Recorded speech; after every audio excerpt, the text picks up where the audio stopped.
Physically based shading has been a popular topic recently, and for good reason, because it helps simplify the process of making good-looking materials. But like with OpenGL versus DirectX normal maps, some companies disagree over how it should be done, and so different software packages end up with different ways of implementing the same general concept. Some programs use the Metalness workflow for PBR, while others use a Specular workflow, and still others appear to use a combination of the two. There are many different texture types out there for physically based rendering, and so it can get a bit confusing. In this video, I just want to go over the ones you're most likely to run into and how to use them, because some are only intended to be used in combination with others. The core of the Metalness workflow is made up of three components: color, microsurface, and metalness. The Specular workflow, however, is made up of color, microsurface, and specularity. So of course the big obvious difference here is between Metalness and Specular maps, as the names imply. Metalness maps are only black and white to show which parts of a surface are metal or non-metal. In the Metalness workflow, the color of the metal comes from the base color. The benefit of this is that since it's only totally black or totally white, it can be compressed quite a bit with no noticeable loss in quality. Specular maps, on the other hand, do have colors in the areas that should be metal. So in a Specular workflow, the color of the metal comes from the Specular map and not the base color. Since the Specular workflow uses color to denote which is metal, the brightness of the map controls the reflectivity. It generally does not make much difference though, but if you do need to be 100% correct, then Specular is probably the way to go, since the Metalness workflow doesn't have a direct way to control reflectivity, but in most cases the difference is fairly negligible. Both workflows do use base color textures, which are also called albedo maps. These color maps are different from the old school diffuse maps in that they should not contain any shading information like shadows or ambient occlusion.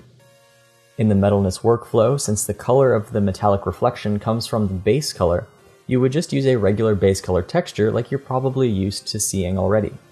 In the Specular workflow, since the color of the metallic reflection comes from the Specular map, those areas of the base color map will be completely black. So an easy way to tell which workflow someone is using is to look at the base color to see if it contains the color for the metallics or not.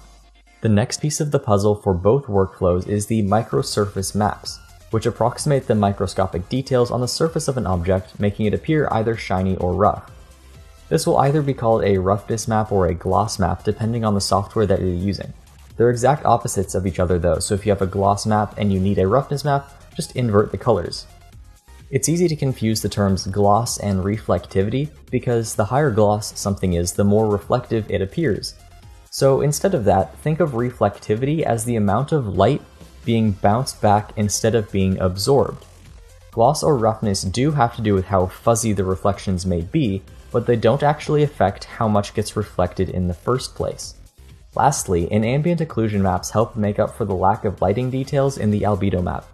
Separating the ambient occlusion from the albedo map in a game engine helps the light to look a little bit more natural. Ambient light is occluded in those areas, but dynamic lights, like a character's flashlight, won't be blocked. This type of map is only really needed for real-time games because animation renderers like Cycles will calculate this type of occlusion automatically along with global illumination.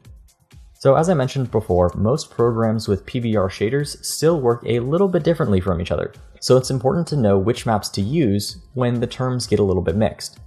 As an example, let's take a look at the new principled shader that will be included in Blender 2.79. It has an input for base color, metallic, and specular. So it has both metallic and specular. Which map should we use? Should we use either one? Can we use both? Well, remember that the easiest way to tell, regardless of the terms the software is using, is by checking which input the color for the metals goes into. So in this case, we can see that the base color is a color input, while the specular and metallic inputs are gray, indicating only grayscale values. So even though it has the term specular, the node is using the Metalness workflow. And usually any program that has a Metalness input will be using the Metalness workflow.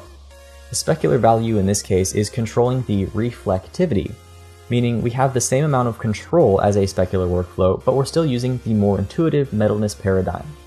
I hope that clears up any confusion between the Metalness and specular workflows.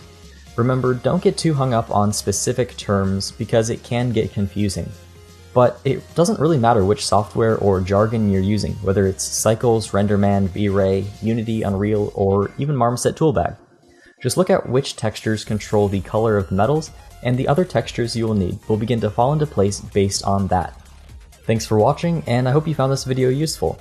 For a more in-depth look at PBR, check out our Shader Forge series over on CG Cookie, and also be on the lookout for a Blender to Substance course coming in the near future.